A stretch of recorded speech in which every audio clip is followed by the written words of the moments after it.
আসসালামু আলাইকুম। প্রিয় দর্শক, আপনাদের সকলকে আমন্ত্রণ জানাচ্ছি বৈঠকি কথা অনুষ্ঠানে। বৈঠকি কথায় আজ আমাদের অতিথি হিসেবে আছেন বীর মুক্তিযোদ্ধা, একসময়ের জনপ্রিয় এবং খ্যাতিমান ছাত্রনেতা এবং রাজনীতিবিদ, বর্তমানে বিএনপির নেতা জনাব অ্যাডভোকেট ফজলুর রহমান। ফজলুর রহমান ভাই, আমাদের অনুষ্ঠানে আপনাকে স্বাগত জানাচ্ছি। আশা করি আপনি আমাকে শুনতে পাচ্ছেন। হ্যাঁ, আমি শুনতে পাচ্ছি। আমিও আপনাকে স্বাগত জানাচ্ছি, আমি ধন্যবাদ জানাচ্ছি এবং আপনার মাধ্যমে যারা শুনছেন তাদের সবাইকে আমার সালাম জানাচ্ছি। আসসালামু আলাইকুম। ফজলুর রহমান ভাই, এই মুহূর্তে আমি সরাসরি প্রশ্নে আসি। যে বিষয়টা নিয়ে খুব বেশি আলোচনা হচ্ছে সেটা হলো যে নির্বাচন কবে হবে, এবং এই প্রসঙ্গটা প্রথমে এনেছে বিএনপি, আমি যতটুকু মনে করতে পারি, এবং ওনারা বলেছেন যে নির্বাচনে একটা রোড ম্যাপ থাকা দরকার। আবার এটা বিপরীত মত একটা আছে, অনেকে বলে বিএনপি নির্বাচনের জন্য পাগল হয়ে গেছে, নির্বাচন হলেই কি দেশের ভালো কিছু ঘটবে। তো এই যে প্রসঙ্গটা, এরপরে আবার দেখলাম যে আমাদের প্রধান উপদেষ্টা ডক্টর ইউনূস একটা নির্বাচনের সম্ভাব্য তারিখের কথা বললেন, ঠিক তারিখ বললেন না, একটা সম্ভাব্য সময় দিলেন। যদি আংশিক আপনার সংস্কার হয় তাহলে এই বছরে 2025 সালের শেষ দিকে, আর যদি ওনার প্রত্যাশিত সংস্কার করতে হয় তাহলে 2026-এর জুন মাস। এই যে সামগ্রিক বিষয়টা, এটা নিয়ে আপনার কাছে আমার প্রশ্ন যে নির্বাচন হোক, এই চাওয়াটা কি তাড়াহুড়া কিছু? এটা কি চাওয়াটা কি অন্যায়, নাকি নির্বাচন আসলে বিলম্বিত হওয়াটাই ভালো? আপনি কি মনে করেন? আপনার প্রশ্নটার ব্যাপার আমি খুব সুস্পষ্ট ভাবে গত কয়েকদিন এবং আমার মনে হয়, আমি জানি না, আমার চেয়ে হয়তো বা অনেক জ্ঞানী গুণী মানুষেরা অনেক স্পষ্ট ভাবে বলেছেন, আমি আমার মতো করে বলেছি। আমি জনাব ইউনূস সাহেবের হাইট, তার পার্সোনালিটি, তার যোগ্যতা, এইসবের ব্যাপারে আমার কোনো প্রশ্ন নাই, এবং সেটা হলো পলিটিক্সের বাইরের ফিল্ডে, নট ইন পলিটিক্যাল ফিল্ড। আগে আমার মনে হচ্ছিল যে উনি বোধহয় এই ফিল্ডেও এই যোগ্যতাটা উনি প্রমাণ করতে পারবেন। এখনো প্রমাণ করতে পারেন নাই, এটা আমি বলতে চাই না। আমি যে কথাটা বলতে চাই, ইলেকশনের কথাটা আসলেই ওই যে অনেকের আছে চিংড়ি মাছ দেখলেই শরীর চুলকায়, অ্যালার্জি, দেখলেই খাইতে হয় না।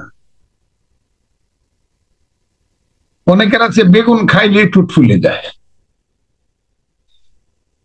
এই সরকারের কাছে আমার মনে হয় election, the very word is a, নির্বাচন নামটাই তাদের কাছে একটা অ্যালার্জি। কারণ আমি বহুদিন পরে, 4 মাস পরে জনাব ডক্টর মোহাম্মদ ইউনূস সাহেবের মুখে নির্বাচনের একটা সম্ভাব্য সময় শুনতে পেলাম। এটা বলার সঙ্গে সঙ্গেই আবার শুনতে পেলাম যে ইউনূস সাহেব যাদের মাধ্যমে চলেন, খুবই দুর্ভাগ্যজনক ভাবে উনি বলে ফেলেছিল যে ছাত্ররা আমাকে ক্ষমতায় বসিয়েছে, এবং সারা পৃথিবীতে উনি বলার চেষ্টা করেছেন ছাত্ররাই এই সরকারকে পতন করছে এবং আগামী দিনে ছাত্ররাই দেশ গড়বে। এই কথাটা বলতে গিয়ে উনি কাউকে কাউকে আবার মেন্টর বা মাস্টার মাইন্ড ইত্যাদি জাতিসংঘ পর্যন্ত দেশের বাইরেও বলে ফেলেছে। এবং উনি উনি এমনও বলেছেন, ছাত্ররা আমাকে বসিয়েছে, আমাকে ওরা যেদিন বলবে সেদিন চলে যাবে। এবং ছাত্রদের মূল সংগঠনের নাম হলো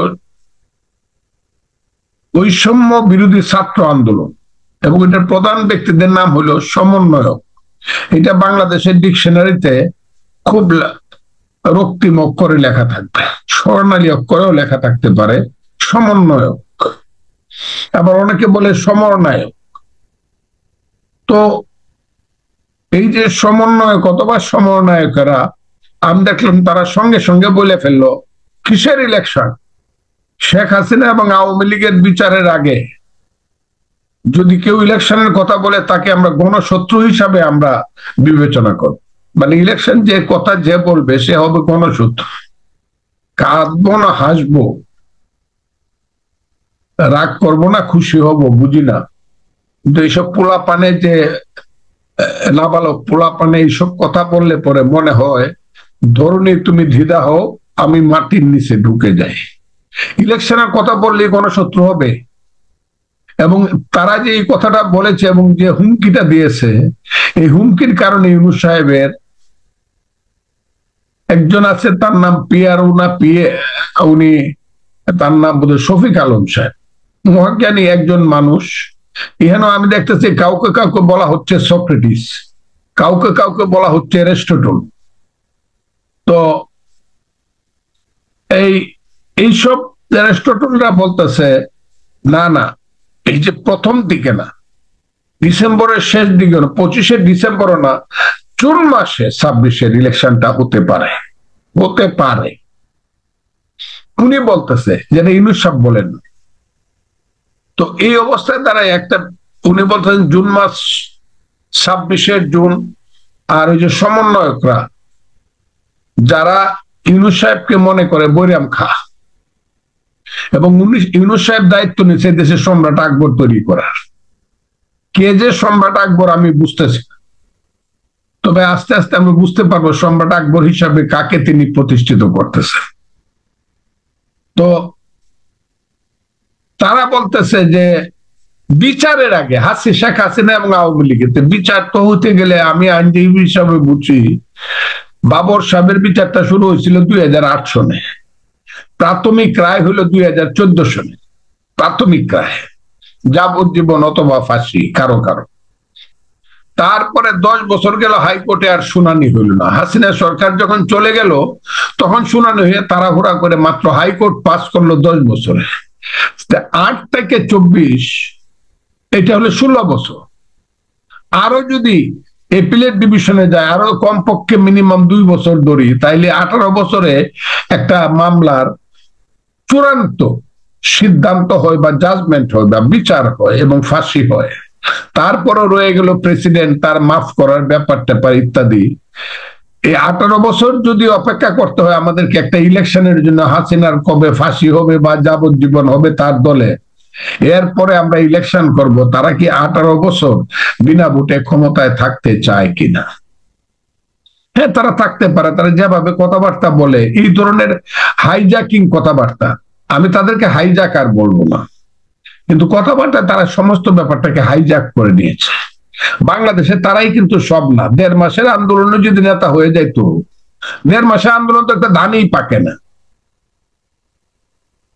1.5 মাসে তো একটা ফলই পাকে না, একটা কলা পাকে না 1.5 মাসে। আপনার 1.5 মাসে 1 মাস, জুলাইয়ের 5 তারিখ থেকে আগস্টের 5 তারিখ পর্যন্ত আপনারা বাংলাদেশকে সব জয় করে ফেলছেন, আর কেউ কিছু করে নাই, আপনারাই জয়ী হয়ে গেছেন। এগুলা শুনলে পরে নিজের প্রতি ঘৃণা আসে, তাদের প্রতি না। এই ইলেকশনটা ওনারা দিতে চাচ্ছেন না, কারণ ইলেকশনটা দিলে পরে কি হবে ওনারা জানেন।